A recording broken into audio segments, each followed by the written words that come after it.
All right, so welcome back. Thank you for taking time to meet with us again, or to meet with me, for me. And we are now going to go into our next part. I know that we've been talking throughout the week, so I know you've been doing your homework, so thank you. And we're going to be sharing today some of the strategies you came up with for our problem that we identified last time we met. So really quickly, I want to review our norms. Everyone will listen and pay attention to self and others, presuming positive intentions and providing data. So in everything that we do today, as you're presenting the strategy that you thought of, that you identified, that you liked, just providing why it is that you picked that. How do you think that's going to help the students based on the research that you've done? And we have our recorder, we have a request, so we will have Juan become our recorder today. Okay. And Rosa will be our timekeeper. Okay, so that means that Liz, you become the note taker. Sorry, I forgot to give you something. So there we go. Next time we meet, we can switch it all around again. So make it fun, make it a little different each time. All right, so reviewing really quickly what we went over last time, we discussed our district vision and everything that we are doing, and the purpose of identifying a problem that we want to focus in is because we want to empower our students to lead and serve the world. And again, looking at our LCAP goals, everything that we do should always bring in our family and our students to be engaged, ensure their academic achievement, have high quality learning environments for them, and give them a place that's safe and engaging. So our area of focus, the area that I presented to you last time, was our newcomer English learners at DMS. So we're looking at a total of 9 students that are attending the middle school, and they're newcomers, so they're new to our country. And our problem of practice that we identified after looking at the data that we saw, and here's our posters we created last time.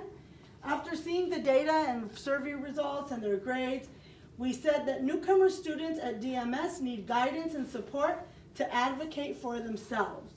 So we did notice that many of the students, although they are improving in their grades, they identified that their teachers are not a big support to them, and they have a lot of missing assignments and low grades that we noticed they need some guidance and they need support on how to go and ask for the help that they need. So with that in mind, I asked you to come up with 3 strategies. So I'm going to ask our recorder, Juan, to come up. I have some different markers here, or you have one too, however you'd like to use. Okay. And we will start with Rosa. What we're going to do, this is a strategy grid where we'll be recording our strategy and details on it. So here would be the title of the strategy that you give. What will that look like? How will we monitor it? And what will our success criteria be? All right? So go ahead, Rosa, and share with us what strategy did you come with today? Well, one of the ideas that I had was maybe doing teacher-student chats, so the students get to know their teachers. Okay. So up on number 1, we'll put teacher-student chat as a title. And then maybe we can talk about later what would it look like. Mm-hmm. Okay. Okay. So do you want to give us already some details, or Well, go ahead and tell us what would that look like? So if we had a teacher-student chat, what would be happening? How would it look? Well, I would think we would have to organize it where we would have the student and then bring in their teacher. They'd probably have to have a sub for a few minutes, and then. So let's write students with roving sub for teachers. Okay. And they would meet the teacher. Well, obviously they would know their teacher, but maybe we would have a set of questions where it would help them interact a little bit so they can get a little more familiar with them. Yeah, just to get to know each other. And you know, as you said, obviously they're in their classroom, so they know them, but as the data showed, they don't really interact with them, right? So yes. So set of questions and maybe give them an opportunity to interact and speak to their teacher. What would we look at when the teacher comes in? What's something that you would want to be a discussion? If our goal is to teach them to be advocates for themselves, what's something that we could be focused on when the teacher and the students are meeting? Well, I think it's not gonna be about relationships. I think if the student feels comfortable, I Mhm. think our focus has to be to build those relationships with the Okay, teachers. so building, relationship building, yep, on the same, so that's what it would all look like. Okay, so, and it doesn't have to be only Rosa giving input, she brought the strategy, but we can all share. So, what do you guys think about monitoring that? How would we be able to monitor, when would we monitor, to see the progress? There's improvement. So a little report, back to the principal, or it can go in areas, under a certain area as far as feedback. Okay, Well, But you we're monitor in the building, classroom. yeah, we're building relationships, maybe do another survey for this, you know, the students. And say, Okay. how do you feel supported now with your teacher, or how, you know, Mhm. questions like that. okay, so one could be a survey, asking for, relationships with the teachers now versus before when they When they first commented came. that, okay. Well, and somewhere, and I guess it's in the relationship building, but that if they, to let the students know that if they have a question, you need to ask. And that's Mhm. part of the advocating for themselves, you know, too. So, I the- think that would probably be in the, maybe the top one. so maybe on what it would look like is also teach students, Ask questions. how to ask questions. Okay, that could be part of that set of questions or what we have prepared for the Right. teacher and student meeting. All right. What else could we do to monitor? What else could we do to monitor? Well, actually ask the students, how they doing, and how's it going with the conferencing that they're having with those teachers. So Okay. actually talking with them instead of just the survey, maybe. So have a having conversation with them. Conversation with them about Okay, how so things are survey really and then going. also, Yeah, One-on-one conversation. a one-on-one conversation or checkups? because surveys are kind of general, you Mhm. know, oh, overall it was this, but getting one-on-one conversation, a little bit more in depth, I Mhm. think. Okay. What would our success criteria be? What would we ultimately, remember, all of this, the whole goal was to make their academics better, right? So what would our success criteria be? How would we know we were successful? Their grades. Their grades? What did we notice in the data that was for many of the students besides low grades? Missing assignment. Missing assignments too. So our success criteria would be obviously their grades improve and that we would have less assignments that are missing because now they're communicating with their teachers and hopefully they're using that communication to complete the But I work. think in the classroom, what should manifest itself is that they're participating more. Mm. If you're advocating for yourself, so if I have a question, then now they hopefully are comfortable enough to raise their hand and ask if they need help. So Okay. it should manifest in the classroom by what they're actually doing physically. So- Inquire with the teacher if they're, So in the classroom, their behavior and Yeah. how more involved they are and Uh-huh. engaged. Because as their self-esteem Yes. grows by now we're being successful, then that seems to go hand in hand with, you know, the academics. So if we're going to use as our criteria, the results of the changes in the classroom by the student, could we also monitor, we have in there, we're monitoring with the student, how about we also monitor by one-on-one check-in with the teachers too? Mm-hmm, So that they can give us some feedback? yes, definitely. Okay, good. Well, thank you, Rosa. That's a great strategy. All right, so Liz, can you share your strategy? How about cross-age pyramid tree? So Oh. like, for instance, getting a senior or a junior, someone who's older, but obviously is in good academic standing Okay, so To- cross-age to meet. peer with, mentoring? To work with students, newcomers. Nice. That would be nice. So you kind of already gave us a little bit of a description. So how would it look like?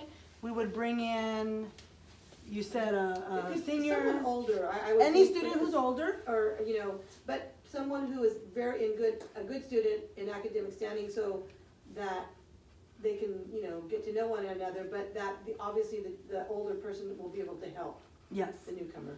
not So an just- older student who is in good stands academically that can help. Would we want that student to be a bilingual student? it would be helpful, definitely helpful. Yeah. It would be great if we could get them with an English-only student too, but at this point, since they I would say don't initially speak a any bilingual English, person, but maybe later down the road. that could be a next step. Yes, Yeah. yes. Okay. Maybe, and also part of that the student is involved in extracurriculum activities, because I think that would be something Yes. that they can transfer to our new Yes. student to, and encourage them. So extracurricular activities, and that's something big that we saw in the data. What do they all do at the end of the day? Nothing. Nothing. They all go Go home home. and they do nothing. So they're not joining sports, they're not hanging out with friends, they're not in clubs. So that is a big need for them, right? To feel connected. So a student who's already a part of the clubs and activities can maybe also entice them to join. All right. What would it look like? Where would we hold this? Like, would it be meetings like we did over here in a It classroom? could be in a or- classroom, but you could also do it in a library. I mean, Oh, library. somewhere that's, you know. Like a nice, not- neutral, safe. Yeah, kind of safe environment or. Yeah, so library. I like that. Okay, awesome. How can we monitor that? So how would we check up on them and see that they're meeting, that Well, they're you can have a continuing? log of when they meet, Oh, times of when they meet. so and give them a log you to know. keep track of every time they meet. I like the that. person who's, you know, the mentor. Mm-hmm.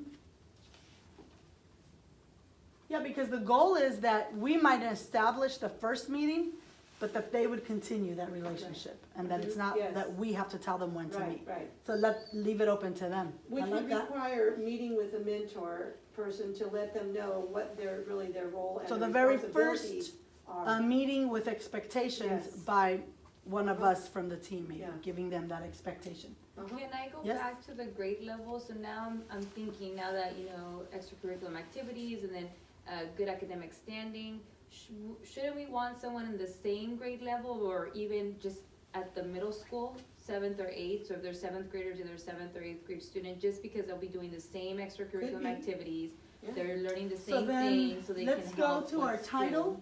because it was the cross peer, which Well, was it's It's cross still age. cross age. peer. It's still cross age. Yeah. cross tutoring. age, but we could Yeah. do cross peer. Just It's keep cross the age, same. cross peer. Uh-huh. Yeah. Yes. Okay, so then we So either could, way. so under what does it look like? We could also say, could also be same grade level. Uh-huh. Okay. I think the goal is that they have someone. Someone to Yes, work with and them to if they're support the it, same yes. age, they're gonna be doing the same extracurricular. And the same Right. activities. That's true. Exactly. That's true. Yeah, that's So a they good can idea. say, hey, you know, I can drive you, or, you know, my Mhm. parents can take you. Yeah. That's a good idea. For monitoring, besides the log, would we want maybe a survey as well? I think it would Survey, be, uh-huh. yeah, I think it would be nice to then ask them, what do you do after school? After having all the of this, peer. Mhm. and see if there's any changes, if they go anywhere, they're joined any Mhm. sports, or they're in a club. Or maybe the two working together actually find some common Mm-hmm. ground where they do things together, who knows? Yeah. Outside of tutoring or. Yeah, mentoring. even being with friends. Yes. Right, because Uh-huh.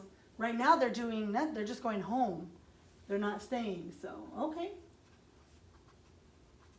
Good, and our success, what's our success going to be? How do we know we've been successful? Again, Positive grades, surveys. missing assignments, Uh-huh. So, maybe a brief report from the mentor.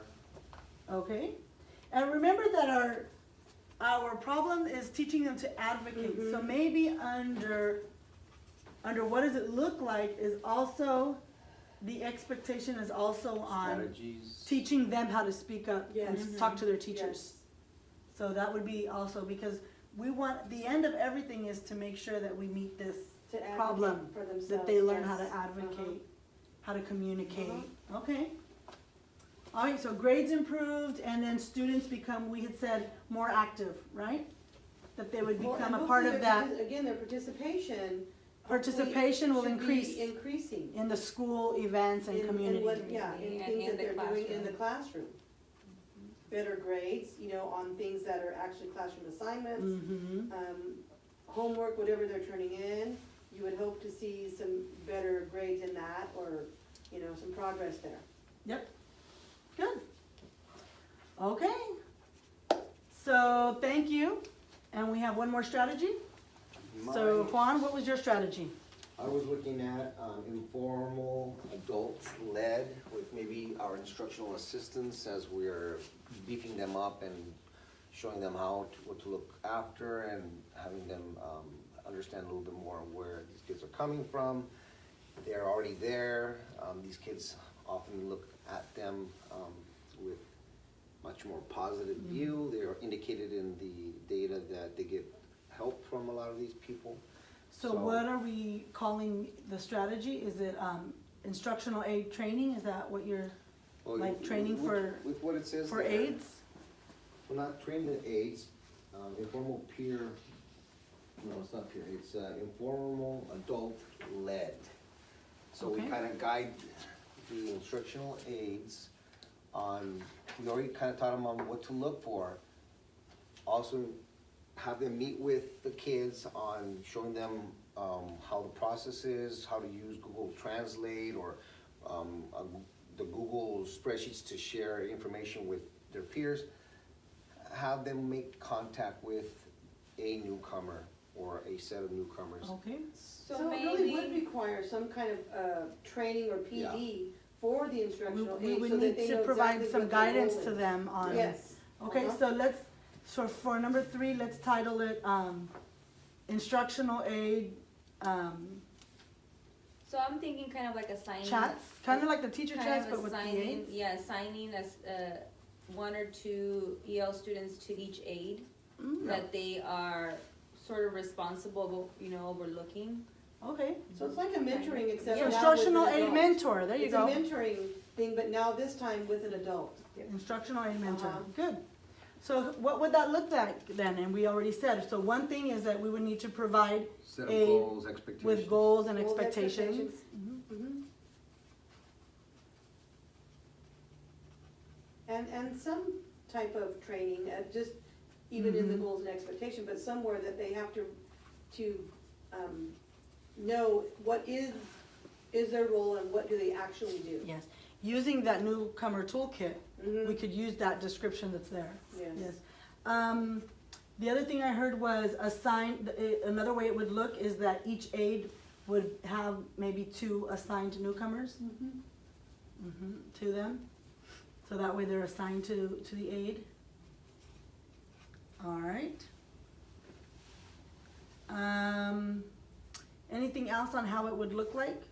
Well, hopefully it would be such that once they establish a relationship, that the mentor would just be the go-to person. That newcomer, if I need something, I know I can go to that person Okay, and so for guidance or whatever. Similarly, with the teachers, it's relationship building. It is. Mm-hmm. And the A can also, teach those strategies for advocating for themselves. Yes, Yes. definitely. Or model those strategies for them. So teach/model And really validate. how to advocate. Validate and affirm when they're doing those things where they take the chance to go and ask a question or, Mhm. wow, that was great. Some kind of, so that they continually get validated in that, to want them, intrinsically to continue To motivate them. them Yes.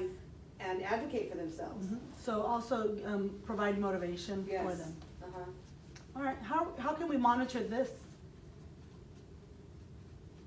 Would we have a log for them as I well? think it would almost I think so. be necessary just to track when you're meeting, A log. Let's see, if it's similar to the teachers, would we also want a survey for the students? I think we should have a survey for, regardless on the strategy we choose, right? We always want to see.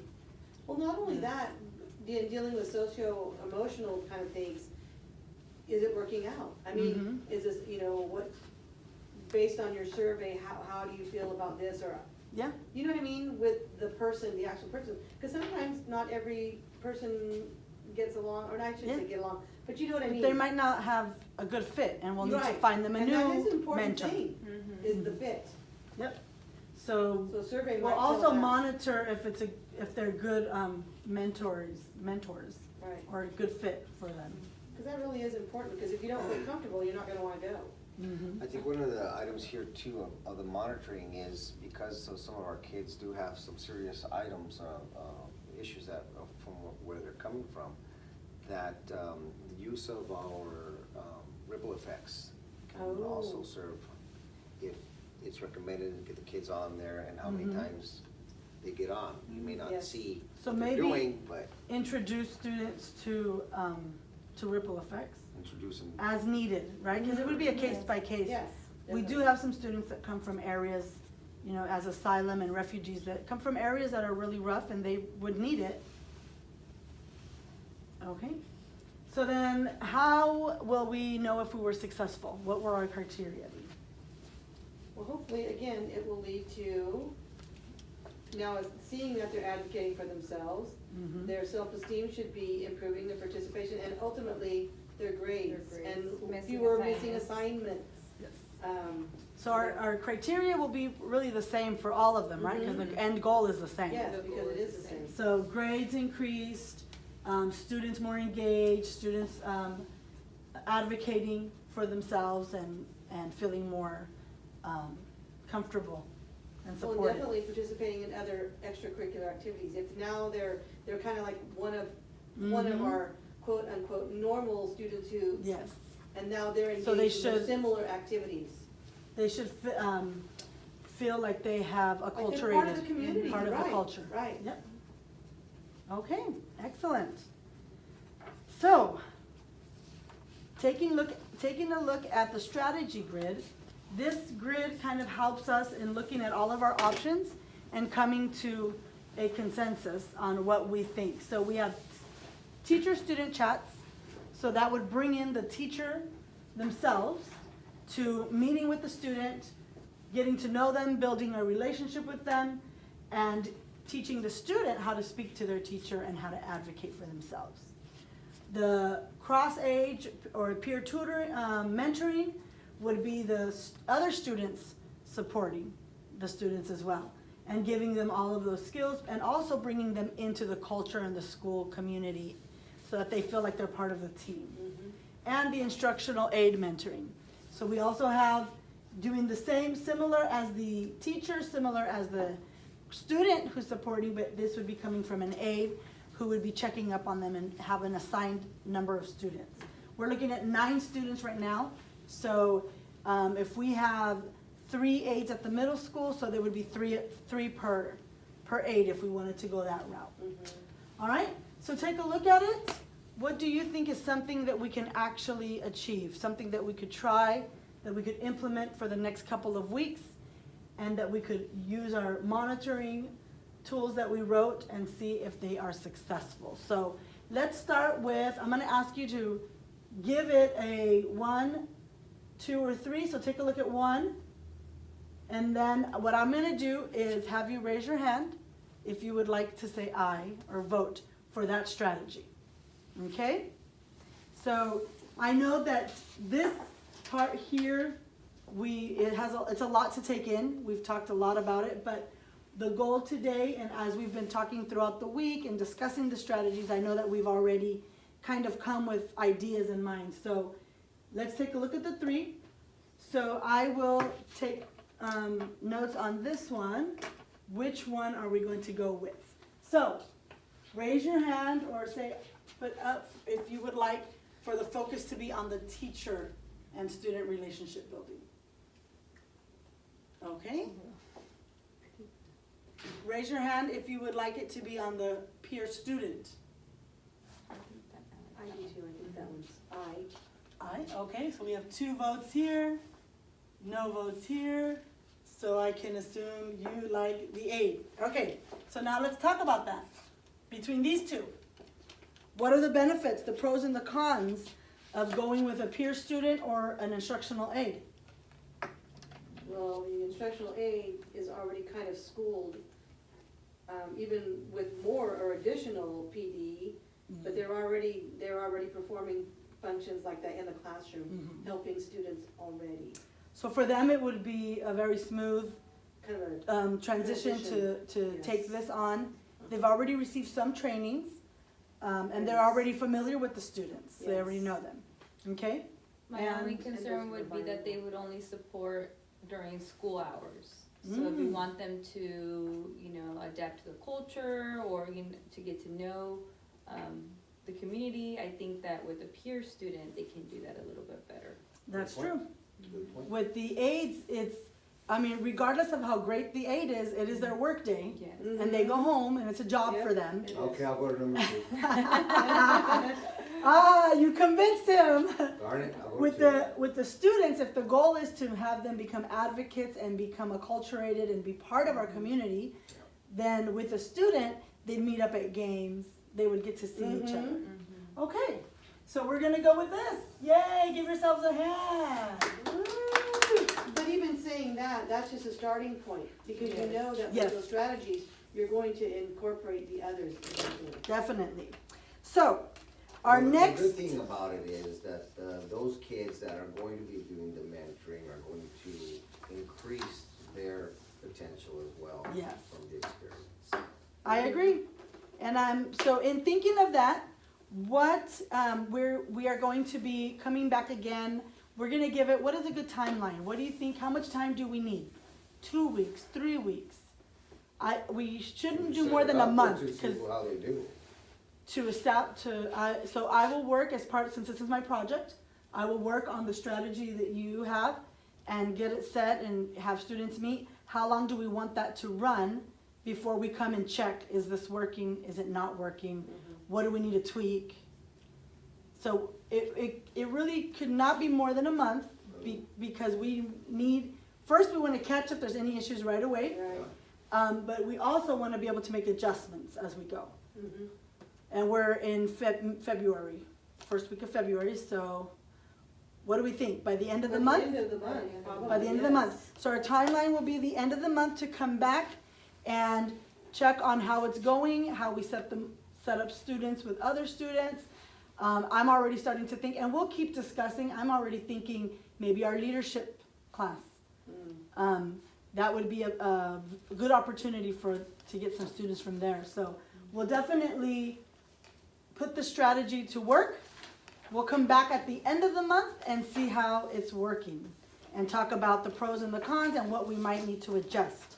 So our next meeting will be the end of February / first couple days of March, okay? So I have time to also put the results and the data for you to present it to you. All right, so I have my survey again. I have a new survey for you. Tell me how today went and give me some feedback.